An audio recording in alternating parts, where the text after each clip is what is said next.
अस्सलाम वालेकुम स्टूडेंट्स। मैं वेलकम करती हूँ अपने चैनल पैन एजुकेशन पॉइंट पे। माय नेम इज़ रीबा रज़ी और मैं इस चैनल में आपको केमिस्ट्री पढ़ाने की कोशिश करूँगी क्योंकि आज मेरा मेरी पहली क्लास है, पहला वीडियो है।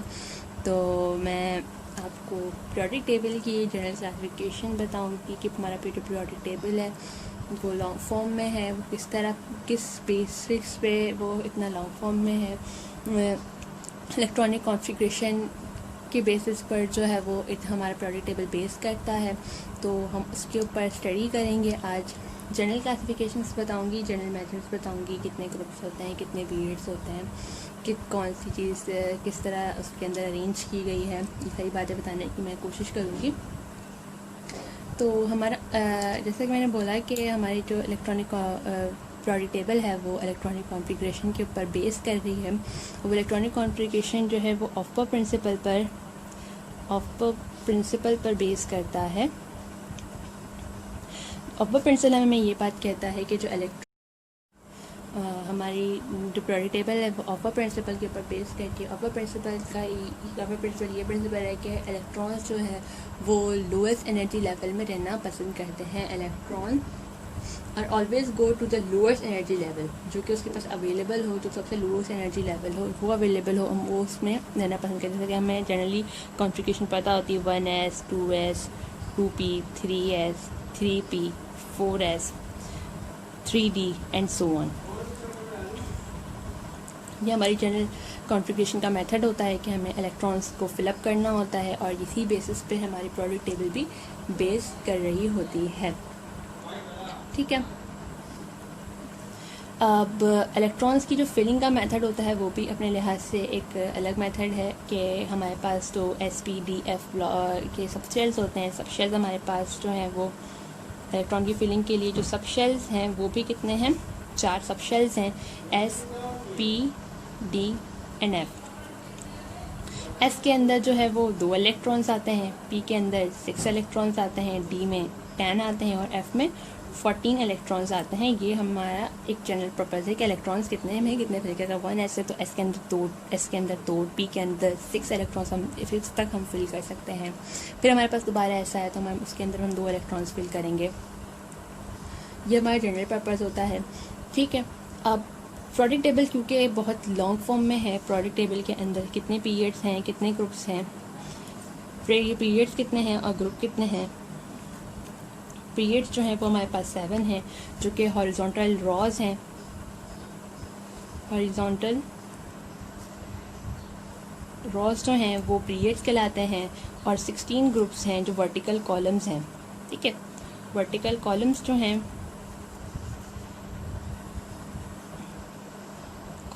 वो जो है सिर्फ ग्रुप्स हैं, 16 ग्रुप्स हैं, उनमें से वो भी सब ग्रुप्स में डिवाइड हुए हुए हैं, जिनमें से 8 जो हैं 8 A ग्रुप्स हैं और 8 जो हैं वो B ग्रुप्स हैं। सही है। अब 8 A ग्रुप्स हैं, 8 B ग्रुप्स हैं। अब इनके लिहाज से भी एलिमेंट्स को मतलब ग्रुप्स को डिवाइड किया गया है, उनकी मज़ीद टाइप्स बनाई गई हैं। एलिमेंट्स के मज़ीद टाइप्स हैं, उनको 4 तरह के टाइप्स में on the basis of electronic configuration उन्हें टाइप्स में डिवाइड किया गया है। Types of elements on basis of electronic configuration. जो एलिमेंट्स हैं उनको मज़ीद टाइप्स के अंदर जो है वो डिवाइड किया गया है। वो 4 तरह के टाइप्स हैं, वो कौन कौन से हैं मैं बता रही हूँ आपको। पहला तो है इनर्ट एलिमेंट्स।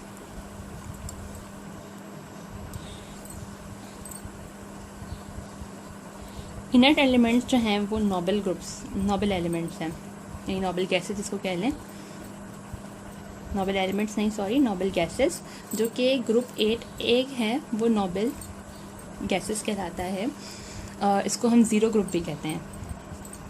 कि ये ज़ीरो ग्रुप क्यों कहलाते हैं, क्योंकि इनके जो ऑक्टेट होते हैं, इनके जो वैलेंस शेल होता है वो फिलअप होता है। वैलेंस शेल क्या होता है, वैलेंस शेल जो होता है वो हमारा ग्रुप एल3 एलिमेंट का जो लास्ट शेल है वो वैलेंस शेल कहलाता है। उसमें मौजूद एलिमेंट्स इलेक्ट्रॉन्स जो होते हैं वो वैलेंस इलेक्ट्रॉन्स कहलाते हैं, क्योंकि उसका वैलेंस शेल फुल होता है, इसके अंदर मज़ीद इलेक्ट्रॉन्स की गुंजाइश नहीं बाकी होती। तो ये ज़ीरो ग्रुप है जिनका ऑक्टेट फुल है, और ये ज़ीरो ग्रुप्स एलिमेंट्स जो हैं वो किसी भी रिएक्शन में पार्टिसिपेट नहीं कर रहे होते, मतलब बहुत रेयर होते हैं वो या जनरली हम ये कह लें कि वो किसी रिएक्शन में पार्टिसिपेट करना पसंद ही नहीं करते।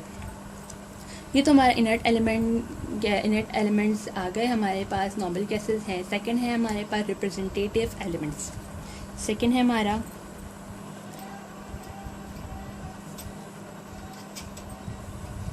Representative elements. रिप्रेजेंटेटिव एलिमेंट्स कौन कौन से हैं? रिप्रेजेंटेटिव, अच्छा मैं यहाँ पे एक चीज़ बताना भूल गई। इनर्ट एलिमेंट्स का जनरल फार्मूला जो है वो NS2NP6 है। यहाँ पर N जो है वो आउटर मोस्ट शेल को रिप्रेजेंट कर रहा है, जो है वो आउटर मोस्ट शेल। N जो है, ये N जो हमने लिखा है आउटर मोस्ट शेल को रिप्रेजेंट कर रहा है कि जो लास्ट शेल है यानी जो वैलेंस शेल है उसको रिप्रेजेंट कर रहा है, वैलेंस शेल को। ठीक है, ये जो N है। अब कोई सा भी, अगर मैं हीलियम की बात करती हूँ तो हीलियम के अंदर जो एक ही शेल होता है, हीलियम का जो एटॉमिक नंबर है वो 2 है, एटॉमिक नंबर है उसका 2 है, तो उसके अंदर 2 ही इलेक्ट्रॉन्स मौजूद होंगे, तो वो NS2 है। उसकी जो वैलेंसी है वो फिल अप है। अच्छा, मैं नेक्स्ट में आ जाते हैं रिप्रेजेंटेटिव एलिमेंट्स के अंदर। रिप्रेजेंटेटिव हमारे पास जो ग्रुप्स कहलाते हैं वो टिपिकल एलिमेंट्स भी कहलाते हैं। इसको हम, जैसे हमने इनर्ट एलिमेंट्स को नॉबल गैसेस का नाम भी दिया था, तो ये टिपिकल एलिमेंट्स कहलाते हैं। ये टिपिकल एलिमेंट्स कहलाते हैं और इसके अंदर हमारे पास मौजूद होते हैं मेटल्स भी हैं, नॉन मेटल्स भी हैं और मेटलॉइड्स भी मौजूद हैं इस ग्रुप रिप्रेजेंटेटिव एलिमेंट्स के अंदर। इसके अंदर मज़ीद 2 तरह के ग्रुप ब्लॉक्स आ जाते हैं। एक कहलाता है S ब्लॉक और एक कहलाता है P ब्लॉक। हमारी जो पीरियोडिक टेबल है वो 4 तरह के ब्लॉक्स के अंदर डिवाइड हुई है। मतलब S ब्लॉक के अंदर जो है वो कौन कौन से ग्रुप आ जाएंगे? Group 1A and group 2A जो है वो हमारा जो है उसके अंदर आता है, ग्रुप 1A और ग्रुप 2A। मज़ीद P ब्लॉक के अंदर कौन कौन से ग्रुप्स आ जाते हैं? Groups 3A to 7A। ठीक है, 7A जो हैलोजेंस है वो भी इसके अंदर इंक्लूड हो गया है। और नोबल गैसेस कह लें या ज़ीरो ग्रुप कह लें, एक ही बात है। ठीक है, हमारे S ब्लॉक के अंदर कौन कौन से ग्रुप आ गए? ग्रुप 1A और 2A, और P ब्लॉक के अंदर हम आ गए ग्रुप 3A to 8A के अंदर। इसकी जनरल फार्मूला मैं बता दूं आपको। इसका जनरल फार्मूला से मैंने यहाँ पे आपको बताया, वैसे मैं यहाँ पे भी बता देती हूँ कि इसका जनरल फार्मूला क्या होता होगा। NS1 to NS2, ये जनरल फार्मूला है इसका, NS1 to NS2। क्योंकि ये S ब्लॉक है तो इसके अंदर सिर्फ S सब शेल ही मौजूद होगा। कि मैंने आपको बताया कि सब शेल्स जो हैं वो 4 तरह के हैं, S, P, D और F। इसी तरह से ब्लॉक्स भी हमारे पास 4 तरह के हैं, S, P, D और F। तो S ब्लॉक के अंदर बिलोंग करने वाला जो जितने भी एलिमेंट्स हैं वो S सब शेल के अंदर ही फिलअप हुए होंगे। और P ब्लॉक जो है हमारा, उसके अंदर P, इसका जनरल फार्मूला है NS2 NP1 to NS2 NP6 क्योंकि NS2 NP6 हमारे नोबल गैसेस भी थे। क्योंकि ये नोबल गैसेस, मैंने कहा कि नोबल गैसेस और ज़ीरो ग्रुप जो एलिमेंट्स हैं वो भी P ब्लॉक के अंदर ही इंक्लूड होते हैं। और NS2 to NP6 group 3 to 7A2 and noble gases के एलिमेंट्स इसके अंदर इंक्लूड हो जाएंगे। थर्ड है हमारे पास आउटर ट्रांजिशन एलिमेंट्स।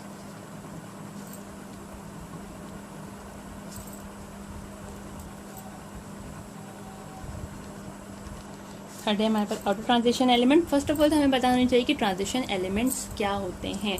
हमारा ग्रुप जो 8B ग्रुप है, मतलब जो ग्रुप B है वो उसके अब क्या है? ट्रांजिशन एलिमेंट्स कहलाते हैं। ट्रांजिशन एलिमेंट्स को एक जनरल फॉर्म में हम समझें तो ये वो एलिमेंट्स मौजूद हैं जिनके इलेक्ट्रॉन्स, यानी जो लास्ट इलेक्ट्रॉन्स हैं वो उसके लास्ट शेल में नहीं बल्कि सेकंड लास्ट शेल में मौजूद होते हैं। यानी जिस तरह से हम कॉन्फ़िगरेशन लिखते हैं ना, 1s, 2s, 2p, 3s, 3p, 4s, फिर 3d। अब ये क्योंकि अगर शेल नंबर 1 है, फिर शेल नंबर 2 आ गया, फिर शेल नंबर 3 आ गया, तो जब शेल नंबर 3 की बारी आती है तो शेल नंबर 3 में 3s और 3b के बाद 4s आ जाता है, 4s आ जाता है। उसके बाद 3d की बारी आती है। तो अक्सर स्टूडेंट्स के ध्यान में ये बात आती है कि 4s पहले क्यों आ गया और 3d बाद में क्यों आया, जबकि 3d का नंबर तो 3b के बाद आना चाहिए, उसके बाद 4s को आना चाहिए था।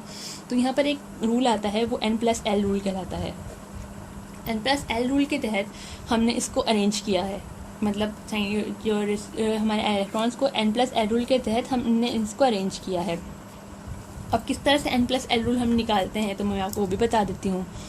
n जो है वो नंबर ऑफ शेल कहलाता है, ये नंबर ऑफ सब शेल, ठीक है, sub shell, number of sub shell है, मतलब नंबर ऑफ शेल है। और p जो है ये हमारा, और l जो है हमारे पास सब शेल का, ये मतलब ये जो ब्लॉक्स है इसका नंबर। l की वैल्यू हर की अलग होती है। l की वैल्यू मैं यहाँ पे लिख देती हूँ s, p, d और f की। s की 0 होती है, p की 1, d की 2 और f की जो होती है वो 3 होती है।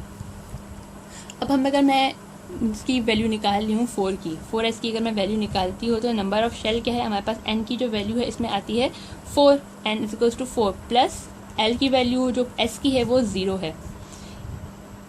है, तो इसका आंसर क्या आ जाएगा हमारे पास 4। सही है, इसकी जो पावर नंबर आ गए वो हमारे पास क्या आ गया, 4 आ गए। अगर मैं 3d की बात करूँ, मतलब एनर्जी लेवल की बात करूँ, ये इसका एनर्जी लेवल कितना हो गया, 4 हो गया। अगर इसका नंबर है n की वैल्यू इसमें क्या आ गई, 3 प्लस यहाँ पे d की वैल्यू मैंने आपको बताई वो क्या है, 2। इसके लिहाज से यहाँ पे ये हो गया 5। अब 4 ऑब्वियसली कम है और 5 ज़्यादा है, तो इसलिए हमने 4s को पहले लिखा और 3d को बाद में लिखा। अब यहाँ पर एक क्वेश्चन मज़ीद ये होता है कि ये जो 3p है इसका आंसर भी 4 आएगा। किस तरह से आएगा, ये 3 है, सही, ये 3 है, नंबर ऑफ शेल है, n की वैल्यू है, p जो है वो 1 है प्लस 1, मतलब l की वैल्यू जो आ गई इसकी, जो l की वैल्यू है वो क्या है, 1। 3 + 1 = 4, ये भी 4 है और ये भी 4 है, तो 3p पहले क्यों आ गया, 4s बाद में क्यों आ गया। अब जब दोनों वैल्यूज सेम आ रही हैं तो हम ऑब्वियसली हम ये लिखेंगे कि पहले थर्ड नंबर ऑफ शेल है वो पहले आएगा, उसके बाद 4th नंबर की बारी आएगी। इसलिए हमने 2s के बाद हमने 3p लिखा, उसके बाद हमने 4s लिखा, और फिर ऑब्वियसली इसकी जो एनर्जी लेवल जो 3d की बारी आती है वो 5 पे हो जाती है, तो वो एंड में चला गया, बाद में चला गया, 4s पहले आ गया। अब जब हम ऑटो ट्रांजिशन एलिमेंट की बात करते हैं, ऑटो ट्रांजिशन एलिमेंट जो होते हैं वो डी ब्लॉक्स एलिमेंट्स होते हैं। डी ब्लॉक्स एलिमेंट्स जो हैं इसमें कौन कौन से ग्रुप आ जाएंगे, इसमें ग्रुप आ जाएंगे 3b, 2, 8b and group 1b and 2b। मैंने ऐसा क्यों लिखा, क्योंकि हमारे पीरियोडिक टेबल के अंदर 3b से लेकर 8b तक एलिमेंट्स पहले हैं, उसके बाद 1b और 2b की बारी आती है, इसलिए मैंने अरेंजमेंट भी वैसे ही लिखी है कि 3b पहले आया है, फिर 3b से लेकर 8b, ठीक है, 8b के बाद हमारी बारी आ जाती है किसकी, 1b की और 2b की। तो हमारे एलिमेंट जो हैं वो आउटर ट्रांजिशन एलिमेंट जो हैं पूरे 8 ब्लॉक जो हैं वो ग्रुप बी के कहलाते हैं, और वो कौन से ब्लॉक से बिलोंग करते हैं, वो डी ब्लॉक एलिमेंट्स भी कहलाते हैं, ये हमारे आउटर ट्रांजिशन एलिमेंट्स जो हैं। इसका जनरल फार्मूला भी मैं आपको बता देती हूँ, जैसे हमने लास्ट में बाकी के 2 ब्लॉक्स के मैंने आपको बताया, जिसकी इसका जनरल फार्मूला है NS2 n-1 D1 2 NS2 n-1 D10। इस फॉर्मूले को अब याद रखें तो ज़्यादा बहुत अच्छी बात है, क्योंकि हम जब इलेक्ट्रॉन्स एलिमेंट्स को देखते हुए उनकी इलेक्ट्रॉनिक कॉन्फ़िगरेशन कर रहे होते हैं तो हमें अगर हमारे पास कुछ क्वेश्चन ऐसे आते हैं कि आप ग्रुप क्रिएट ब्लॉक आइडेंटिफाई करें एलिमेंट्स की, तो उसके लिए हमें बहुत ज़्यादा नीड होती है कि हमें इस फॉर्मूले को हमें याद रखें, ताकि हमें आगे चल के कोई प्रॉब्लम हमारे लिए ज़्यादा मसला ना बने, हमें ईजी रहे कि हम किसी भी इसके इलेक्ट्रॉनिक कॉन्फ़िगरेशन निकाल सकें और किसी भी एलिमेंट्स के हम उसको बता सकें वो कौन से ग्रुप से बिलोंग करता है, वो कौन से ब्लॉक से बिलोंग करता है, उसका ग्रुप नंबर क्या है, उसका पीरियड नंबर क्या है, ये सब चीज़ें रहेंगे। वैसे मैं आपको एक नेक्स्ट वीडियो में इनकी आइडेंटिफिकेशन भी का मेथड भी आपको सिखाऊंगी इंशाल्लाह, कि किस तरह से हम ग्रुप्स ब्लॉक पीरियड्स को भी आइडेंटिफाई कर सकते हैं विद अ इजी मेथड। ठीक है, हमारा लास्ट है, लास्ट है inner transition element, last type है inner transition element. Inner transition element, अब एस ब्लॉक भी हो गया हमारा, डी ब्लॉक भी हो गया हमारा, अब बारी है पी ब्लॉक हो गया और डी ब्लॉक भी हो गया, अब बारी है एफ ब्लॉक की। मतलब इनर ट्रांजिशन एलिमेंट जो कहलाते हैं वो एफ ब्लॉक एलिमेंट्स हमारे बहुत थोड़े से हैं, मतलब वो लैंथेनाइट्स और एक्टिनाइट्स जो हमारे पीरियोडिक टेबल में डाउनवर्ड्स, मतलब दो रॉज जो आपको दिख रही होती हैं वो क्या उनसी हैं, एफ ब्लॉक एलिमेंट्स की हैं, जो यूजुअली क्या हैं, लैंथेनाइट्स हैं, नाइट्स हैं और एक्टिनाइट्स हैं। ये दो ग्रुप्स जो हैं वो बिलोंग तो करते हैं 3B से, ठीक है, ये 3B से बिलोंग करते हैं, ग्रुप 3B के ही एलिमेंट्स हैं, लेकिन क्योंकि एफ ब्लॉक के अंदर ये एलिमेंट्स के जो इलेक्ट्रॉनिक कॉन्फ़िगरेशन है वो एफ तक जारी होती है, क्योंकि यहाँ पे हमने ऊपर की तरफ जितने एलिमेंट्स पढ़े थे उनकी कॉन्फ़िगरेशन सिर्फ डी तक महदूद है, बाकी लेंथेनाइट्स और एक्टिनाइट्स की जो कॉन्फ़िगरेशन है वो एफ ब्लॉक तक जाती है, इसलिए हमने उस इनर ट्रांजिशन एलिमेंट्स को अलग कर दिया, हमने एफ ब्लॉक के एलिमेंट्स को अलग कर दिया और लेंथेनाइट और एक्टिनाइट्स को बना दिया, एफ यानी एफ ब्लॉक के अंदर उसको इंक्लूड कर दिया। इसका जनरल फॉर्मूला भी मैं आपको बता देती हूँ, इसका जनरल फॉर्मूला भी बहुत ईजी सा है, NH2 N-1